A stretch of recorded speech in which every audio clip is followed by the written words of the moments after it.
समय समय उस पानी के समान है जिसे कभी मुट्ठियों में कैद नहीं किया जा सकता, इसलिए अपने जीवन के हर पल का सदुपयोग मानव को करना चाहिए। समय का समुचित उपयोग करने वाला सफलता के शिखर को स्पर्श करता है। कदम कदम पर मानव को कुछ न कुछ सीख देकर सचेत रखने वाला समय एक आदर्श शिक्षक की तरह हर इंसान के जीवन में एक महत्वपूर्ण भूमिका का निर्वाह करता है। यह अलग बात है कि इंसान उस शिक्षा को आत्मसात करता है या उसे अवांछनीय वस्तु समझकर उसे नकार देता है। समय को पहचानकर उसका सही मूल्यांकन करने वाला ही इस सीख से सबक लेकर अपने जीवन को प्रगति के पथ पर अग्रसर रखता है। जीवन का प्रतिपल बहुमूल्य होता है।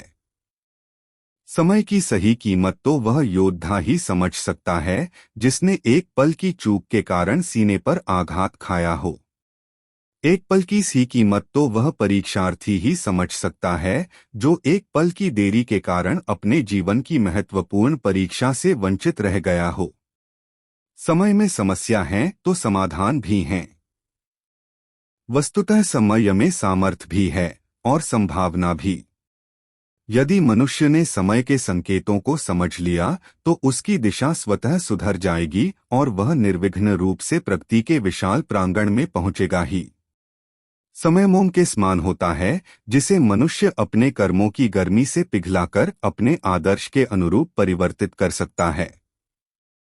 संभवतः इसीलिए कहा जाता है कि ज्यादा समय न लगाओ तय करने में कि तुम्हें क्या करना है, नहीं तो समय तय कर देगा कि तुम्हारा क्या करना है।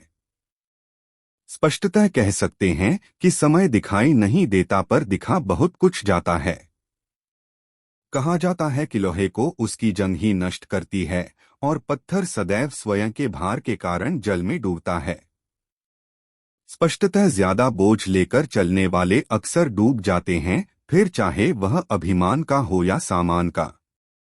आवश्यकता इस बात की है कि हम समय के सही मूल्य को समझें और कदम कदम पर मिलने वाले संकेतों से सीख लें। समय के उचित मूल्य को समझने के लिए एक प्रसंग का यहाँ उल्लेख किया जा रहा है जो हमें समय के मूल्यांकन के लिए प्रेरित करता है। इसका अध्ययन कीजिए और समय के सदुपयोग और उसकी बहुमूल्य कीमत को समझने का प्रयत्न कीजिए। एक दिन एक व्यक्ति अपनी ही धुन में राह पर चला जा रहा था कि रास्ते में उसकी मुलाकात यमराज जी से हो गई जिन्हें वह व्यक्ति पहचान न सका।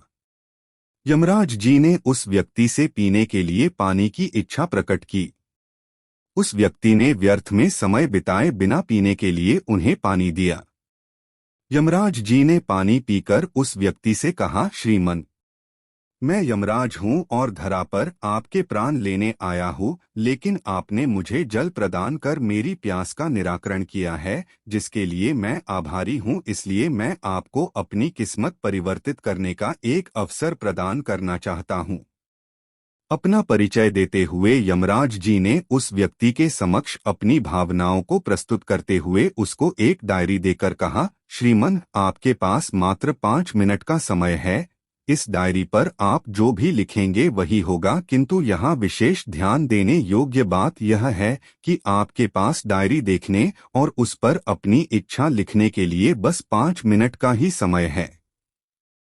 उस व्यक्ति ने डायरी अपने हाथ में ली और उसके पृष्ठ खोलकर देखने लगा तो उसे प्रथम पृष्ठ पर उसके पड़ोसी की लॉटरी निकलने और करोड़पति बनने की बात दृष्टिगत हुई, जिस पर उसने लिख दिया कि उसके पड़ोसी की लॉटरी न निकले। फिर उसने अगला पृष्ठ पलटा तो उस पर उसे लिखा दिखाई दिया कि उसका एक दोस्त चुनाव जीतकर मंत्री बनने वाला है, तो उसने वहां दोस्त के चुनाव हार जाने की इच्छा लिखकर प्रकट कर दी।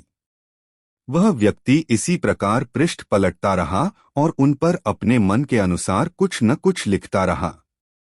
अंत में उसे अपना पृष्ठ दिखाई दिया। जैसे ही उसने उस पर लिखने के लिए पेन उठाया, यमराज जी ने उस व्यक्ति के हाथों से डायरी स्वयं हस्तगत करते हुए कहा, वत्स, आपको दिया गया समय समाप्त हो गया। आथ अब डायरी पर एक शब्द भी अंकित नहीं कर सकते। 5 मिनट की पूर्णता के पश्चात अब कुछ नहीं हो सकता। आपने अपना पूरा समय दूसरों का अहित करने में समाप्त कर दिया और अपना जीवन खतरे के चक्रव्यूह को अर्पित कर दिया। अब आपका अंत अवश्य संभावी है। यमराज जी का कथन सुनकर उस व्यक्ति के पास पछताने के अतिरिक्त कुछ भी शेष न रहा। वह मिले हुए सुनहरे समय का सदुपयोग न कर सका। यमराज जी उसकी आत्मा अपने साथ लेकर अपने गंतव्य की ओर प्रस्थान कर गए। यह प्रसंग स्पष्टत संकेत करता है कि इंसान को अपने समय का प्रबंधन उचित प्रकार से करना चाहिए। हमें मिले हुए समय के एक एक पल का सदुपयोग करना चाहिए और ईश्वर द्वारा प्रदत्त किसी शक्ति को पाकर उसका उपयोग किसी के अहित हेतु नहीं करना चाहिए। स्पष्टत दूसरों का भला करने वाला मनुष्य सदा सुखी रहता है और ईश्वर की कृपा सदा उस पर बनी रहती है। श्री विष्णवे नमः। श्री नमो नारायण। नमो भगवते वासुदेवाय।